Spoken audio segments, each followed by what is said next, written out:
শাহজালালের পূর্ণভূমি সিলেট এক আসনে স্বতন্ত্র প্রার্থী হিসাবে আমি মনোনয়ন দাখিল করেছিলাম এবং প্রায় 7,000 ভোটার আমাকে সমর্থন করেছিল বলেই আমার মনোনয়নপত্র বৈধ হয়েছিল।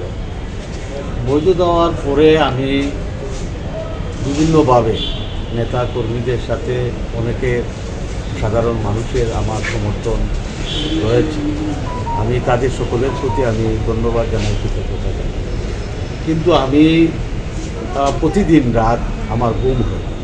আমি এই দলের জন্য, এই নৌকার জন্য সারা জীবন কাজ করেছি। নৌকার বিরুদ্ধে আমার যাওয়া খুবই কষ্টকর। আমি সারা জীবন নৌকার জন্য করেছি, আওয়ামী লীগের জন্য করেছি, বঙ্গবন্ধুর জন্য করেছি। সেই সারা জীবনের অর্জনটুকু আমার বেফলে যাবে, তাই আমি মনস্থ করেছি আমি আমার সারা জীবনই আওয়ামী লীগের পক্ষে, নৌকার পক্ষে কাজ করে যাব এবং নৌকা যিনি পেয়েছেন, যেখানে যে পেয়েছেন সকলের পক্ষে আমি সিলেট বিভাগে সকলের পক্ষে, সকলের জন্য আমি কাজ করব, সেটাই আমার প্রতিজ্ঞা। সেই জন্যই আমি আজকে প্রত্যাহার করেছি।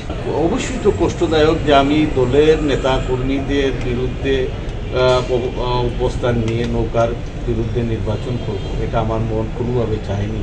আমি আমার মনের বিরুদ্ধে লড়াই করে আমি আমার মেইন জায়গায় আমি আছি, মেইন জায়গায় থাকবো, নৌকার পক্ষে আমি কাজ করব।